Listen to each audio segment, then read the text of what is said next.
Good evening and welcome back to Golden Eagles Sports Report. Tonight we'll take a look at families being allowed to attend basketball games as well as previewing both lacrosse seasons. We will also highlight the women's volleyball team, analysis on men's basketball, and much more. So get ready, Marquette Nation, because Golden Eagles Sports Report starts right now. Slam dunk! Oh, that's a poster.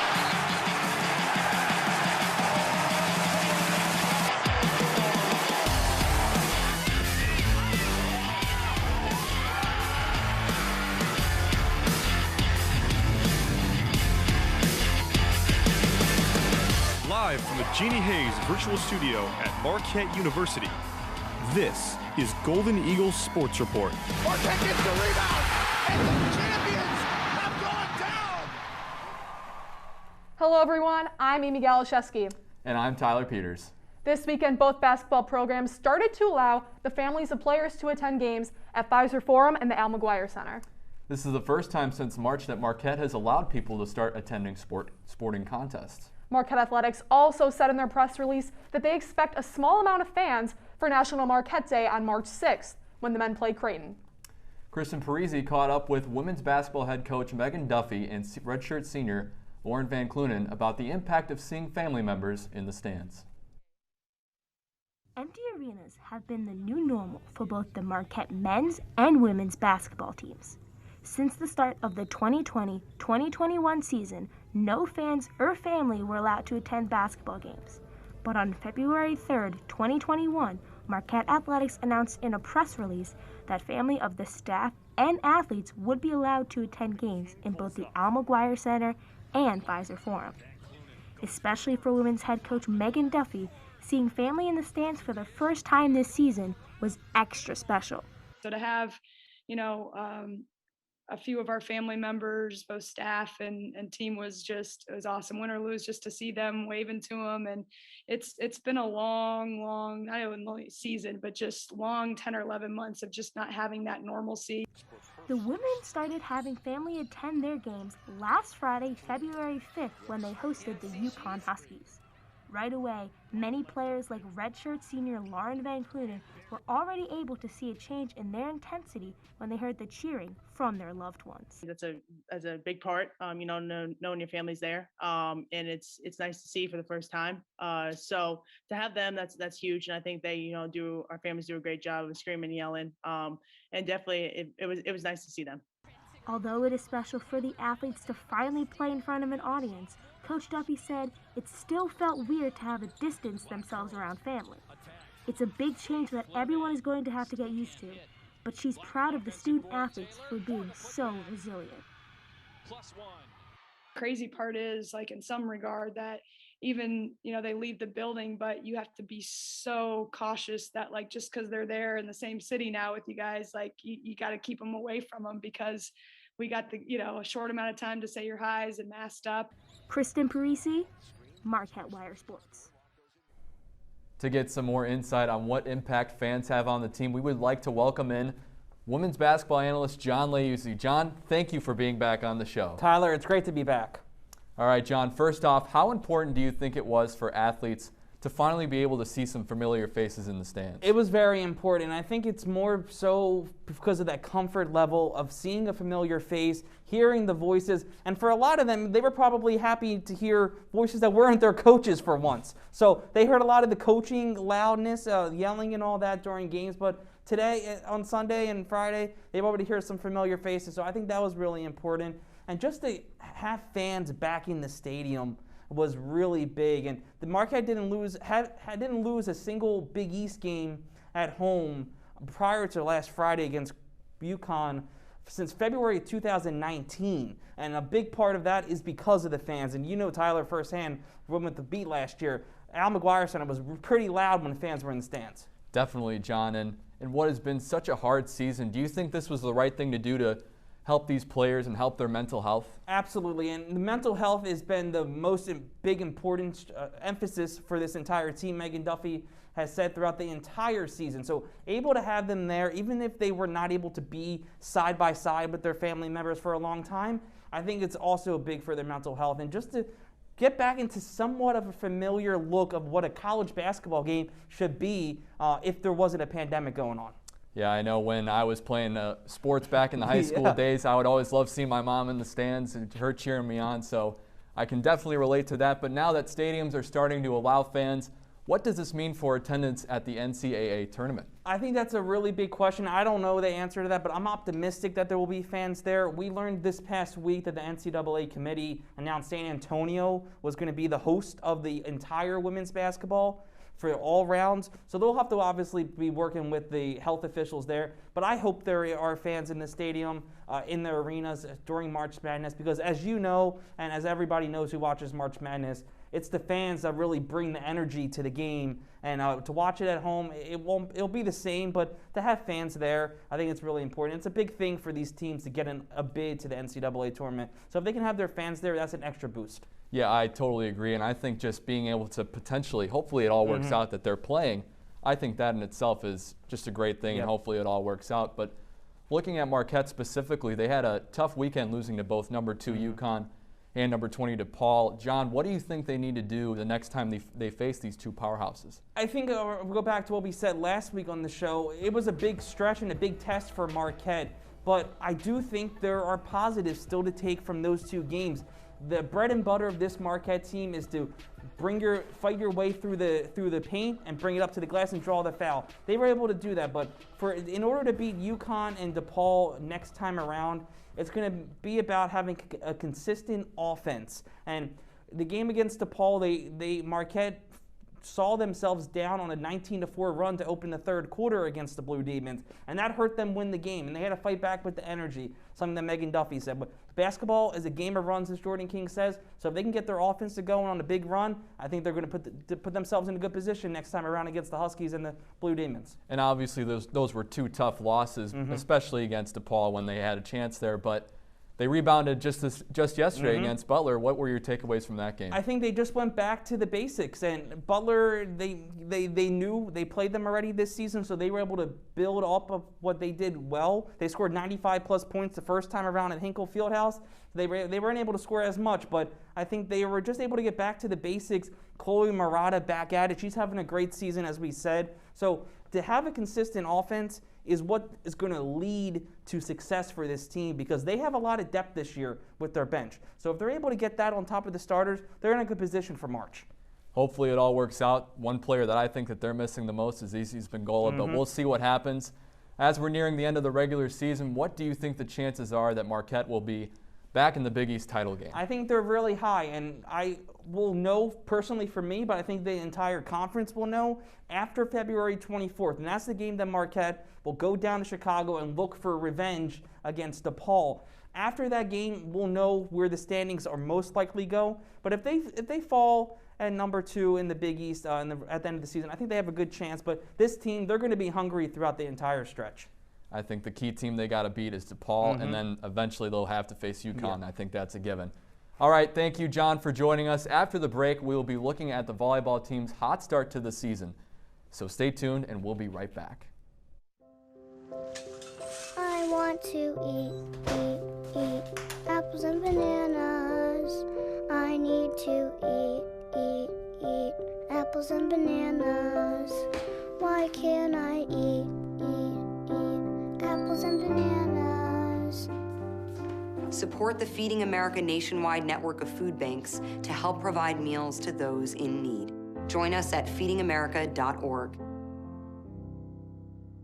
Hey, Bobo, do trees tell each other stories?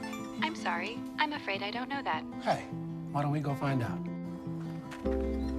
Listen.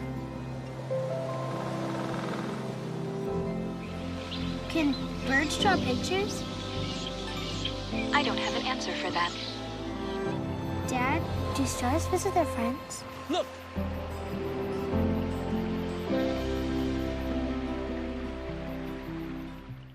Jordan knows he shouldn't eat this entire bowl of nachos, but tonight he's earned that right, because a few hours ago in the middle of happy hour, he recognized a sign, not from the gods or a bolt of lightning, but from a double heart, a kissy face, and a fourth ha in ha ha ha. That's when Jordan knew he was buzzed. So when it was time to go, he got a ride home instead of driving. Be a legend like Jordan. Recognize your buzzed warning signs and get a ride home. Buzz driving is drunk driving. Our hearts are made stronger by how we treat others. Put her there. The light you share can impact those around you, but so can the darkness. Later, twerps. Did Pete saying mean things bother you? So when you reach out to another person, take a moment to consider how they will feel and let your heart be the key to making a difference. Because of you, someone's entire day, year, or even life can change. In every heart, there's hope.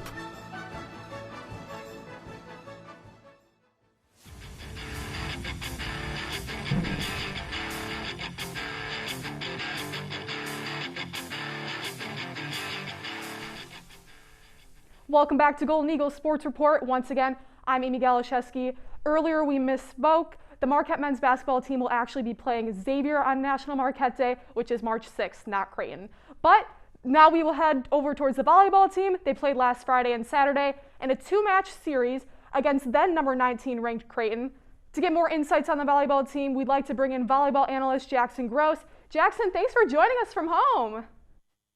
You're welcome. I'm really excited to be back. It's not the way I expected to be back, but I'm back nonetheless, and I'm happy about it. Are you ready to talk some volleyball? Of course. Let's get at it. Let's get started. So the team split that series with Creighton, sweeping the match on Friday, 3-0. What are some of your takeaways from that match? Just a fantastic, solid game overall from the team. Great communication throughout. They were able to play well and just flow well with the flow of the ball. And they also had a great night from the service line. I talked with Tice after the game, and he said that it's usually good to have 1 to 2 service aces per set. They had 10 for the match, so around 3 per set. So he was really happy with that, and that's what helped them lead them to the dub against Creighton. And Jackson, that was actually the first time since 2018 that Creighton lost 3-0 in a game. And so that's really exciting for Marquette. They're on a 4-2 start to the season. What has been 1 or 2 things that have stood out to you so far?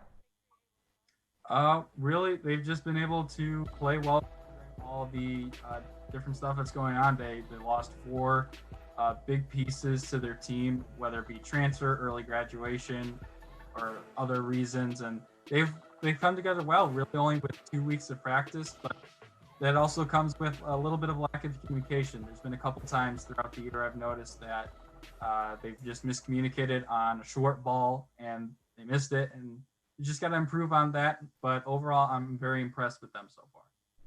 Yeah, same here. And Taylor Wolf was super monumental in that game.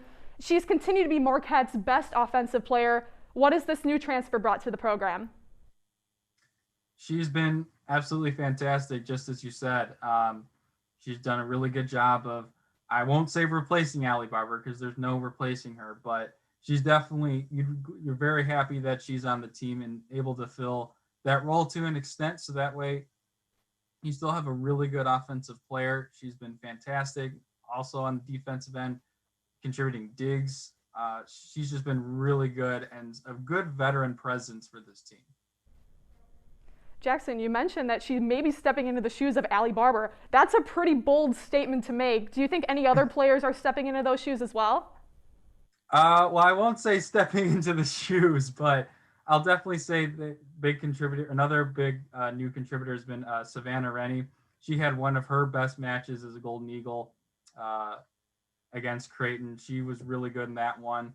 Yeah, it's just been a good total team effort and just new faces stepping up. Awesome. And next up for the team, they host DePaul this weekend for another 2-match series. What does Marquette need to do to pull off 2 more wins? Well, what they need to be able to do is close out games. In that first match against Creighton, they were up for the most part in that, and then they let it slip away. And after I talked with Tice in that second match, he said we had the mentality that we weren't going to let that happen again. So they continue to have that mentality to close out matches and just have better communication, work on that, and just play well. Awesome. And I know it's pretty early in the season, Jackson, but who would be your MVP looking at the season so far? Oh man, you put me on the spot already. Man, I don't know. It's tough. The whole team has played really well as a cohesive unit, but just been what I've been able to see, it's been Taylor Wolf. I mean, she's at this point still leading the team in kills and just a really good offensive player to have. I'm really excited about what KJ Lyons is going to be able to do. She had a solid match against Creighton, so hopefully she'll continue to recover and keep putting up kills. Yes, Jackson, my MVP, I'm going with KJ Lyons. She had a great weekend, and I think that she's just a great leader on the team. But thank you so much for joining us from home. We appreciate the insights. Now shifting gears to Marquette Lacrosse. Both teams are ramping up to begin their seasons after an extended time off due to the COVID-19 pandemic. The women's team will begin their season on the road against Cincinnati on Sunday. And it was the men's team that was supposed to play this weekend as well, but then had to adjust their schedule due to a COVID-19 related issue within the Cleveland State program. I caught up with both squads to get their outlook on the new season. The 2020 season for both Marquette Lacrosse teams ended in bizarre fashion. No one expected the last game they played to be their last game of the year. Now, both the men and women look forward to a new beginning. I think that we're going to be really good this year. I think that we kind of left off with something to prove, and I think that each game we're just going to keep improving, learning from our mistakes. Everyone's like super bought in. The men's opener against Cleveland State this weekend was canceled due to a COVID-19 related issue. The team now opens its season on February 20th against Denver. Last year, we didn't get to play a conference game, so this is really going to be our first conference game coming up versus Denver, in about 2 years. And what an opportunity that is for us, what an opportunity it is for our guys on our team who are younger, who have yet to play in a Big East Conference game. This is likely the first of many challenges both squads will have to face this season. This season's going to have a whole lot of road bumps in the way, so I think this is one of the first. So I think we kind of just got to adapt each week and be ready for anything to be thrown at us, because something like this can easily happen. The women's team is fully prepared for what's to come. Just the nature of this year's Big East schedule with playing the same team twice in each weekend, it's going to be interesting because we've never done that before. So I think it provides a lot of opportunity because it's with a quick turnaround. You've seen the team 2 days prior. You could kind of have a good idea of what they might bring to you, but also on the flip side, it's hard to play a team twice. Both teams have their eyes set on winning a championship this season, but in order to win a war, you have to win each battle. How you get to those goals are process oriented. You don't win a big game without having a great practice, and a great week of practice. You don't win a big game without having great lifts during the week and being dialed in from a preparation standpoint. So we really try to scale it down and make the approach really simple, that we want to try to get a little bit better every day. It's 100% coach speak. I say that every time, but I think there's a difference between saying it and truly meaning it. I'm Tyler Peters, Marquette Wire Sports. Hopefully it will be a successful spring for both Marquette Lacrosse programs. Should be an interesting season to follow. Well, we're going to take a quick break, but when we come back, we'll be talking some men's basketball and goats. Stay tuned. Me and my boy Matt had it good. He had catnip that was off the hook. But one day, he brings a girl home, and she's allergic to cats. Every sneeze was a nail in my coffin. Now I'm in a shelter. It's decent, but they don't even have Wi-Fi.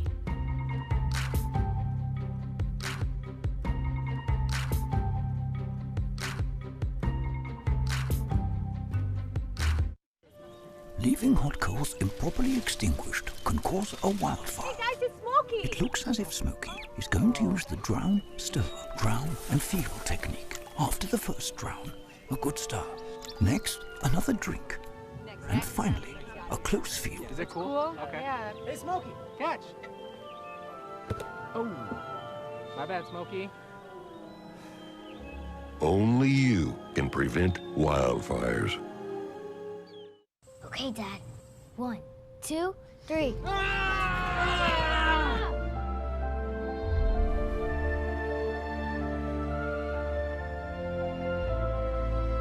You saved me. Dad? Are you okay? I'm fine, dear. Your hero needs you now, and AARP is here to help. Find the care guides you need at aarp.org/caregiving. You told me not to talk to strangers. You told me not to cross the street without looking both ways. You told me not to touch the stove. You told me not to do drugs. You told me not to drink and drive. You gave me so many messages about how to stay safe. Why didn't you keep me safe by properly storing your gun?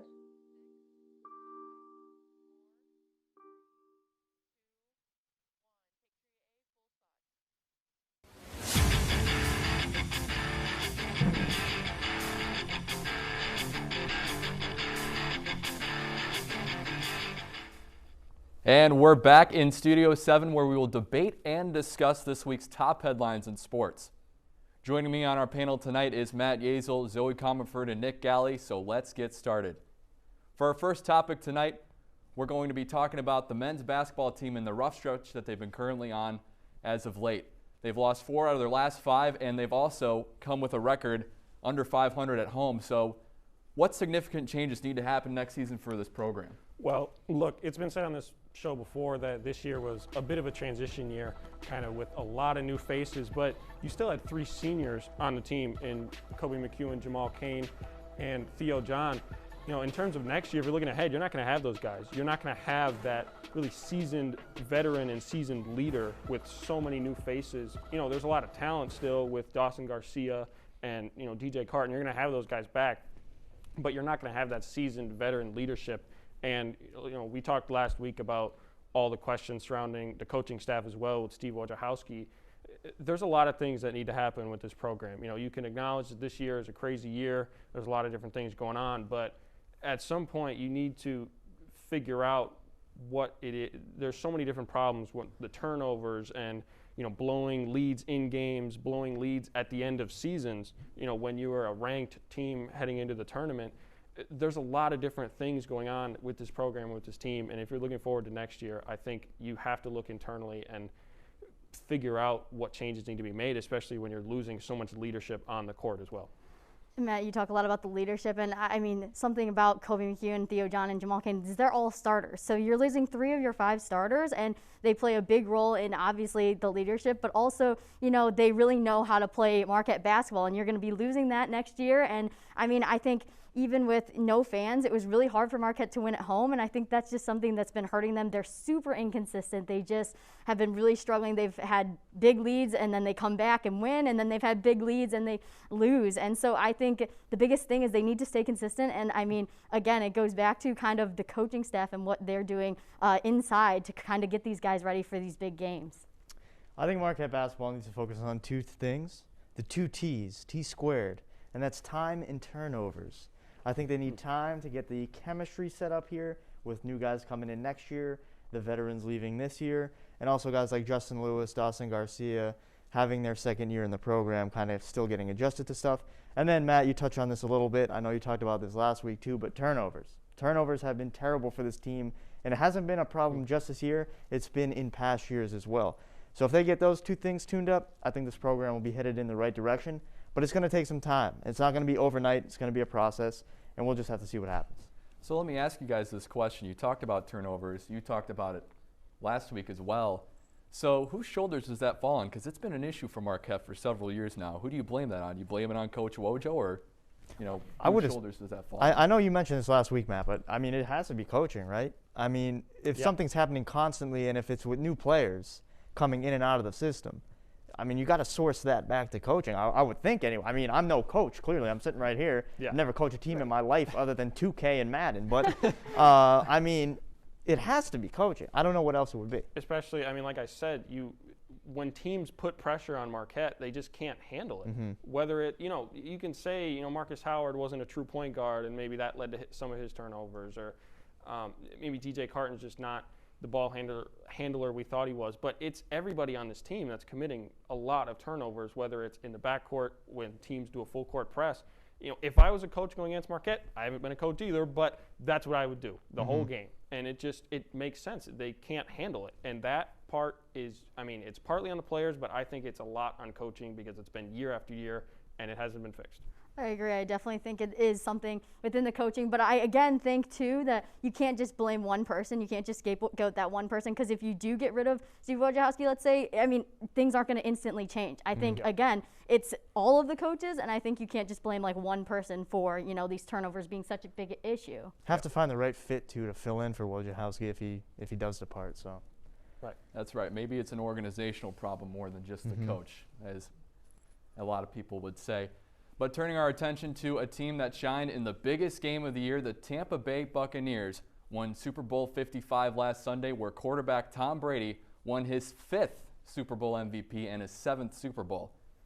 So with this latest achievement, where does Tom Brady rank among the greatest athletes of all time? Nick, we'll start with you. He is obviously the greatest athlete of all time. I don't know how you can think otherwise. Everyone last week doubted him. All right, everyone else picked the Chiefs. You know who picked the Bucks? It was old Nicky G over here picking the Bucks. Yep. So I told you not to doubt Tom Brady, and there was still doubts about him. Understandable. The guy's 43 years old in a new city with a new team, but he comes out and shines. This guy's been to 10 Super Bowls. He's won 7. All right, I just don't know how anyone can pick someone else to be the greatest athlete of all time. We're never going to see this again from any other athlete in our lifetime. I can die a happy man now knowing that Tom Brady was the greatest to ever do it. And there's just no debate in my opinion. I know I'm insane, I know I'm crazy, but I'm sticking with this, and I'm going to keep saying it. So that's my take on it. All right, well, I understand your point.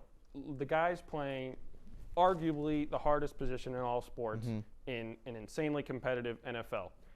My problem is, if you're comparing him to athletes with other sports, football is just the ultimate team sport. And Tom Brady plays one side of the ball. There's 2 sides of the ball. He doesn't play defense. As much as, you know, people think Tom Brady's out there picking off passes and doing everything for the team, he doesn't. Oh, he is. Yeah, no, he has a role in that. Don't worry. Yeah.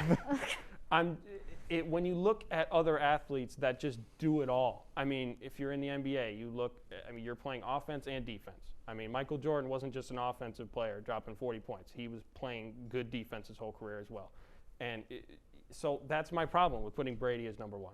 I think somebody like a Michael Jordan is above him. And, you know, throughout Brady's career as well, it's just, if you're talking about an athlete, he's never, you know, been the most impressive athlete in the world in terms of comparing him to other quarterbacks as well. He's the fastest man I've ever seen. I don't know what you're talking about.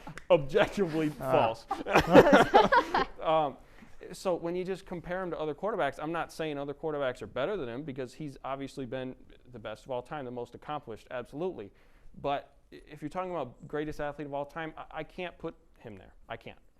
I agree with you, Matt, actually, and I would say that maybe not the greatest athlete of all time, because you watch him, he's not the sexiest quarterback you see playing like Mahomes. I mean, he's running in circles out there, running everywhere, and he still gets the ball up. I mean, it's just incredible what he does.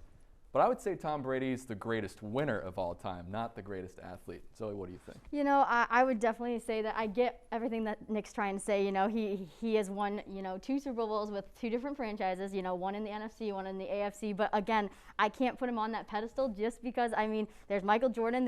We saw Serena Williams on that graphic. You know, there are other athletes that have played in the individual sport and, you know, have really succeeded. So I really can't put Tom Brady up on that pedestal just because, you know, you could say he's the greatest player in football, yes, but I don't think you could say he's the greatest player, or you can't say really any player is the best of any sport, because like you can't just take one sport and compare it to all. You have to look at each individual sport, and then there's a greatest player, I think, for each individual sport. I mean, on that graphic as well, you had Muhammad Ali. I mean, you can't, how do you compare him to a football player? It's just such a different sport.